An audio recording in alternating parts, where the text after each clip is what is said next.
This is the Super Rad BMX Podcast. Down the first straight is the cruising Cornhusker over the jump bonsai Brad. Now your host Brad Fanshaw and Tim Lillethorup.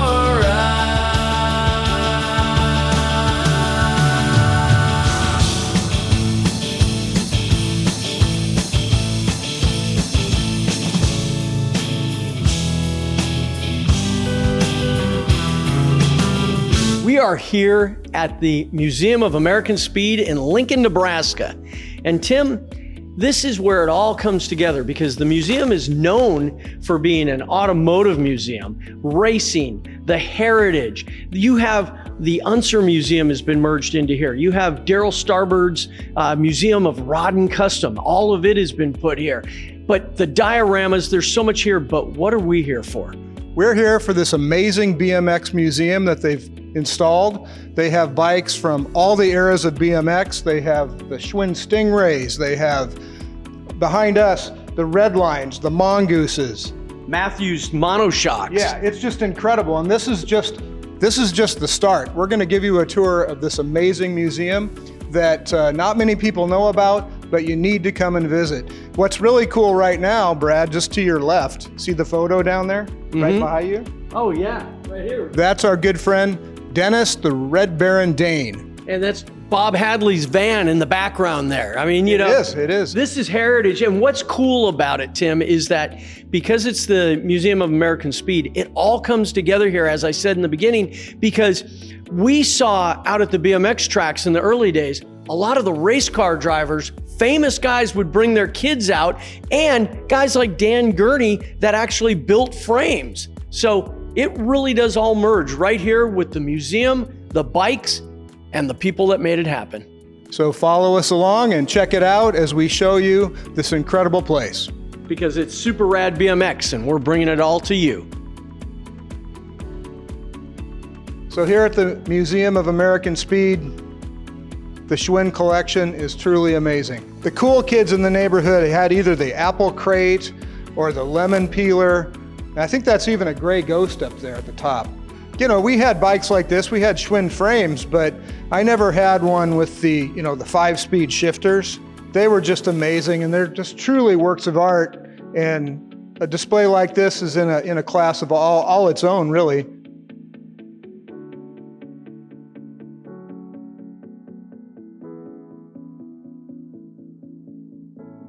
Hey, we're continuing our visit to the Museum of American Speed in Lincoln, Nebraska. And we made it just a little bit better, everybody, because we have the Museum Curator, Tim Matthews, with us. Tim, welcome to Super Rad BMX. Oh, Brad, great to be here with you guys, two of my heroes. Being an old BMXer myself, being with a couple of guys like you, I can't imagine anything better. This is heaven for me.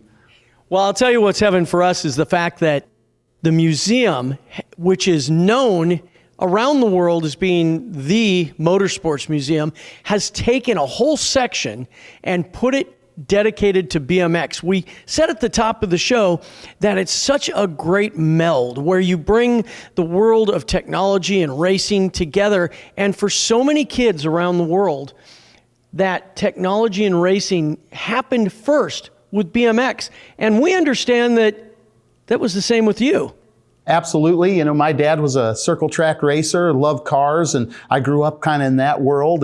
And so to get me racing, bicycles were where it was at. And, so that's how I got started. That's where you learn how tires and inner tubes work and how chains work and how to use tools and soup up your bike, make it lighter. So all of that stuff I would use later, in the world of cars, all happened initially with BMX. And that's happened with so many other people. It's amazing. So you being a BMXer, that has to be some of the baseline for this whole section starting. And as we sit here today, we're seeing it's going through a renovation. It's being expanded. Could you tell us a little bit about how this section got started and where it's going from here? Sure. And so being an old BMXer, you know, I have this love for the old bikes, right? And so I'm lucky enough to have my original bike, and then over the years, you know, found some other old BMX bikes. And so being the curator of an automotive museum, you know, we have quite a collection of sub-collections of things. You know, we have motorcycles, we have engines, toys, fine art, you know, all related to this world of speed, right? And so as I'm in my basement looking at my bicycles, I'm thinking, geez, you know, I know our visitors would love this. You know, they'd love seeing these old bikes. And so rather than let me hang my laundry on them, I'm going to just give it a try. And so what we did here at the museum is we just curated a small display of maybe 4 or 5 bikes, and we put it inside what is our pedal car display. And what we found is people would walk into this room, which houses the world's best, greatest collection of pedal cars, and they'd say, wow, the pedal cars are cool, but holy crap, you know, look at the 80s BMX bikes like I remember racing. And so we had all of this interest right away, and that caused me to be able to go to the board of directors here at the museum and say, hey, you know, there's something here, you know, and you know, we'd have visitors like Chip Foose or Steve Strope come, and they'd see the few BMX bikes and they'd say, you know, hey, we can help you with this, you know, and so you know, we're excited about it, just like you are. And so there was this perfect storm of people and of excitement that allowed this to happen. And I was just telling people, I've got my sleeves rolled up today because we've been moving bikes and putting this thing together. And I said to one of my guys, Dylan, I said, gosh, what a dream come true. You know, for me, you know, being so passionate about this world and passionate about the other people that love this as much as I do, to be able to have an area within one of the world's greatest automotive museums to really tell the story of BMX. And so I think this is just the beginning. We're just scratching the surface, and I'm so excited to see where it's going to go. Looking around the room, I see so many cool little mini displays within the displays. Like across from me is a 1981 Torker LP, and it looks just like Eddie King's bike that he rode. And then back in the other corner, we have that whole Billy Felts display of JMC, not only bikes, but trophies, uniforms, a jacket. Tell us a little bit about the JMC. Yeah, JMC to me, you know, I always loved Hutch. You know, I was lucky enough to have a Hutch when I was a kid. And, you know, I remember going to the starting gate with my Hutch Holeshot, which is actually sitting behind me. And you know, everybody would say, hey, kid, nice bike, you know, it made you feel like you were on top of the world. And, you know, I always imagined Hutch being kind of the pinnacle, but I didn't know much about JMC until just recently. You know, sadly, I was in San Bernardino. We were visiting a man named Billy Felts, who was friends with Bill Smith, the original founder of this museum. And Billy had a chrome shop, and he was a quarter midget racer.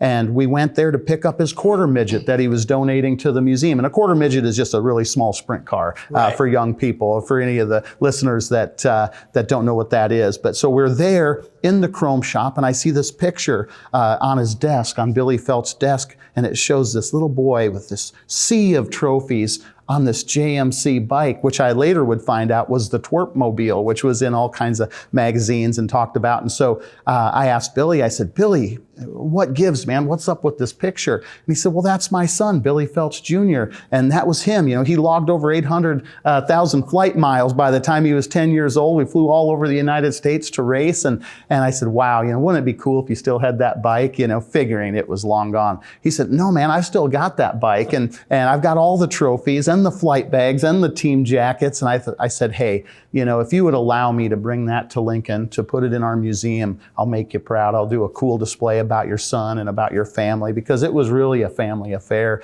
And not only that, but Jim Melton, who of course was the guy behind JMC. I mean, top quality stuff. You know, you lift these bikes up and they're like feathers. I mean, they're just so beautiful, and they're works of art, really. And so we're just so honored to have them here.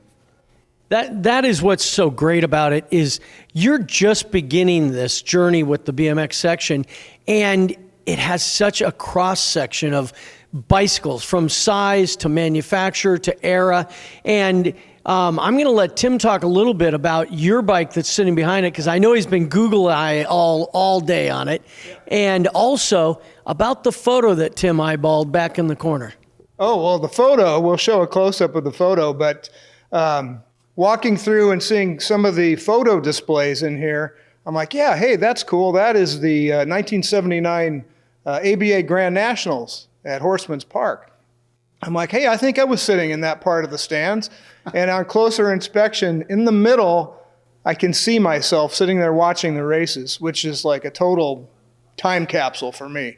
I mean, to think that was 1979, and here I am in the middle of that photo. So, Tim, you're already on display here in the museum. I am. Isn't That's that true. cool? I love it. I mean, you have to kind of look close, but stand right in front of the picture.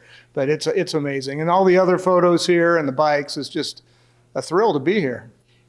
Now, Tim, one of the things I want to ask you is, I know your favorite bike in here is this Hutch right here that you raced, the Lil Holeshot. But other than that, is there a bike that particularly stands out for you?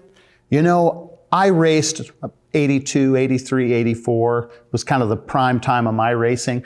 But as I started collecting bikes, I really loved the early stuff, from when went from the Schwinn Stingray to some real purpose-built bikes to go racing. And there's a bike back here, it's a Matthews MS1, and my last name is Matthews. And so I've always adored those bikes, and I could never ever find one. One day I was on a website called ratrodbikes.com, and a guy said, "What is this crazy old frame?" And it looked like it sunk with the Titanic. And so I knew what it was. It was a Matthews. Of course, the forks were gone. It had the really crazy girder forks that are made out of aluminum. And I thought, where in the heck am I ever going to find those forks? But anyway, I bought the frame and I lovingly restored it. Finally, I had to trade like 3 bikes for the forks. Nice mountain bikes. And anyway, I got the forks, put the bike back together, put a set of moto mags on it, and it's kind of like that bike I wish I would have had when I was racing, if I would have been racing in the late 70s. I mean, it's a cool piece. Yeah, that's the first bike that caught my eye, because one of our best friends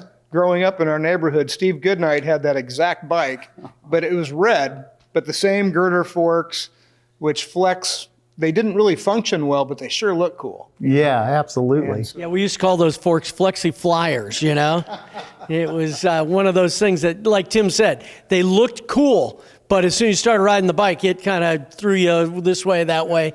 Where do most of the bikes that are on display, where do they come from? I know quite a few of them are from your personal collection, but other than that, where are they coming from?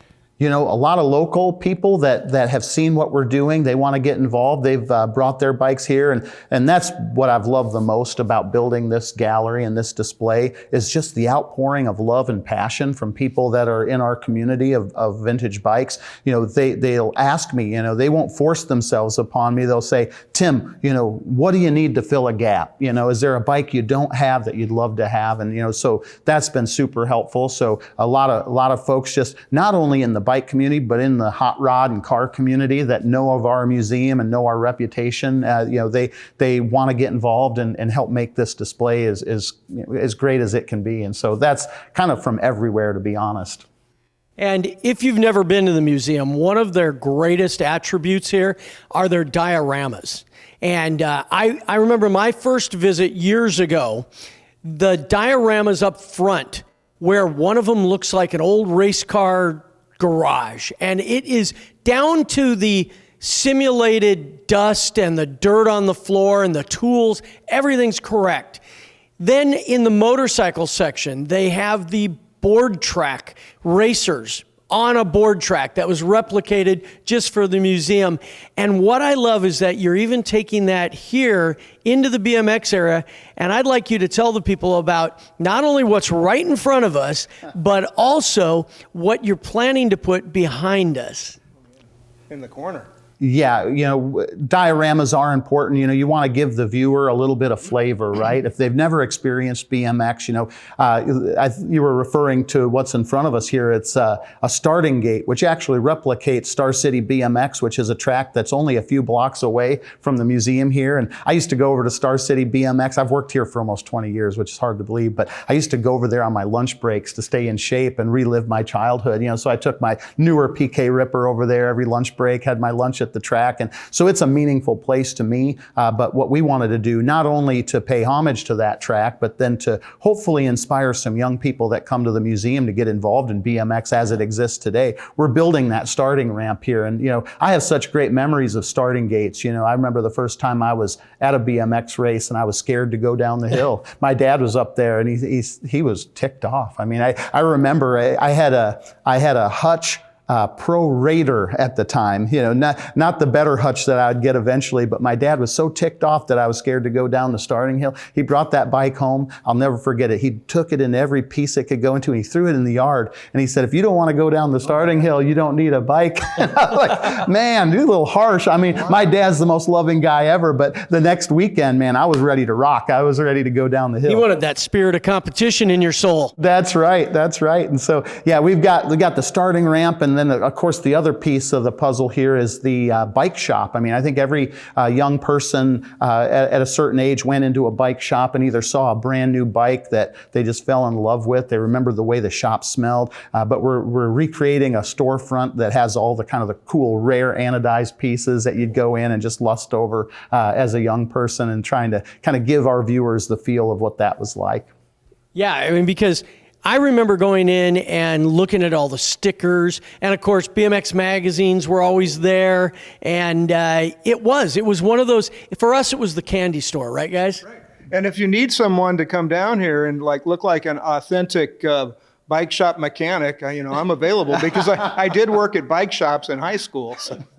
That's a cool high school job. Yeah, I love it. That's better than flipping burgers any day. Well, yeah, and we're super excited about that. As a matter of fact, I go to sleep every night perusing eBay, like what would be in a bike shop. And so if there's anybody out there who wants to get involved and show off some of their cool, rare parts, we'd love to have you get involved. I mean, we've got a way to show those that's secure, and I think people are just going to love it. Nice. Tim, I think what's so great about this is that you are helping the spirit of BMX past survive, but what you pointed out was getting new kids ready to go out to the tracks today. It's the same inspiration that this entire museum holds in the automotive, the motorsports, and motorcycle world, that you are keeping everything alive. And in the spirit of the founder, Speedy Bill Smith, it's showing that collectors aren't bad thing. Collectors are people that help us preserve things. Absolutely. Here we are, we're in the Museum of American Speed. And I tell people all the time, what does it mean to be American, right? It's about freedom. And, what is a better symbol of freedom than our bicycles, right? I mean, that was our first rite of passage. You get a bicycle, and in my day, my parents would just kick us out of the house and say, come home when it's dark, and you'd go ride your bike and you'd have adventures. Racing was just a part of that. There were a lot of kids that weren't around racetracks, and they'd go make their own jumps and do tricks. And, it's all about that feeling of freedom. And so trying to preserve that, you're absolutely right. I can't tell you how many times maybe my wife said, geez, what's up with all the old bikes? You're crazy. Maybe you got to go get some help or something. And it's like, no, this is really important. Not only does it harken back to memories that are really important to you, but that's right. Inspiring the next generation is so important. We live in a world today that's all about your gadget, your cell phone. And we're, a lot of times parents want to wrap kids in bubble wrap, not let them out of the house. And I always say that not only with the bike display, but with any of the displays here at the museum. I tell my team all the time, the goal is really to light the spark that maybe kids will put their cell phone down for just a minute, want to go build something, pick up some tools. And, this is no different. We hope that kids will see this and say, wow, I'm missing out on something. My parents did something really cool that I've never experienced. And maybe they'll want to hop on a bike and go test out the track down at the local bike track. So you said how people sometimes want to wrap their kids in bubble wrap now. And when we were kids, how many trash cans can we jump? Which would be a great display in here someday. You could have a line of 10 trash cans on their sides with a big blow up of a photo of a kid jumping behind it. It would be awesome. I have just the photo. Do you have it? I have a photo of me jumping tires. Oh, the ones in your driveway. In the field, yeah. And then absolutely. That's so cool. I thought everybody jumped Porsche 911s. Oh, that was only on the West Coast. Yeah, that was just the kids in the magazine. That was Oz. He always took his 911s out and everybody that worked around there. But Tim, we really appreciate it. We know that you have a busy schedule, but when we talked to you about talking about BMX, your face lit up. You were telling us all about your Hutch and about your other bikes here, and that's what it's all about, everybody. Super Rad BMX not only tells the stories of BMX, but it takes you to the best places. And that's where we're at today, the Museum of American Speed in the BMX area. But you can come here. They're open all through the year. Check their schedule, because if you want to see a cool BMX display, you can come here and enjoy all of the race cars. They have pedal car collections. They have collections of hood ornaments. They have race cars, and it just keeps growing. Go to their website and check it out. And Tim, maybe you can tell us where they can find you online. Sure, it's www.museumofamericanspeed.org. Fantastic. And Tim and I are going to be walking around. We've got a whole bunch of the details to show you. The heralded JMC bicycles, Jim Melton Cyclery, they were some of the nicest bikes available in the 80s and the late 70s.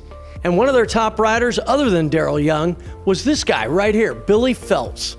And Billy is now immortalized at the Museum of American Speed in Lincoln, Nebraska, because you know what we have? We have his bikes. Not only his bikes, we have all his trophies and awards. And on another wall, even his gear bags. Now, this is a kid who at a very young age traveled almost 1 million miles to BMX races. Those are air miles. And you know what? Everything is here today, along with the BMX Museum. You can see everything right here in Lincoln, Nebraska. Hey Brad, check this out. I know it says Billy Felts, team manager. That's Bill Felts. That's Billy's dad. But do you recognize those jackets?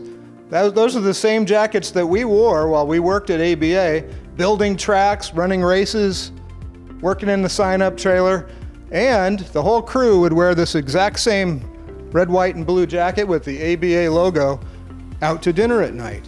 And we were easy to spot at restaurants all over the country. Hey, one of my hot rod buddies, Steve Strope, he has nicely loaned quite a few of his collection bikes to the museum.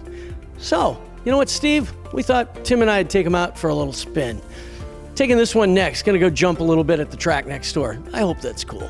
I wanna show you. This place is fantastic. Come on, come on. No, come on. What's amazing is, if you're a guy like me, car guy, you could get whiplash because there is so much cool stuff to look at. Offie Motors over there. Look at the Spike Jones Special still in its original trailer right there. And all these different eras of sport track or dirt track cars. I mean, it's amazing. And I mean, I keep looking and I see another era of dirt track cars there. Even more motors over there. All in a beautiful facility that you could spend days here. But what I really want to show you are the dioramas in the other room. They have to be some of the best I've ever seen at an automotive museum. Come on. Let me take you way back. This is what these dioramas do. Imagine you're working on your dirt track special. Your roadster's here, you got the old-timey jack, you've got your body, everything's hand-built. And it's right here in your garage. And they've replicated it from the wood floors to the dust to the dirt to all of the tools, even the coffee can. It's all right here, just like it happened when somebody was building their dirt track car. But right around the corner, they take it to another level. Because right here, we've got the Riverside Special. This thing still in its original hauler. Look at those rails up over the fenders. And that Riverside Special is sitting there ready to go to the track. And then one of my favorite kind of cars, board track racers. From an era that will never be replicated because board track cars, they were one of their own. Look at these two. The very first one is galvanized. The entire body is galvanized steel. That other one's got a bullet nose. They race these on the banked board tracks in some of the biggest cities like Los Angeles, Chicago. These cars were phenomenal, and these guys had balls of steel to drive them. That's right, it's all here and so much more at the Museum of American Speed. This is the Super Rad BMX Podcast. Down the first straight is the cruising Cornhusker over the jump. Bonsai Brad. Now your host Brad Fanshaw and Tim Lillethorup.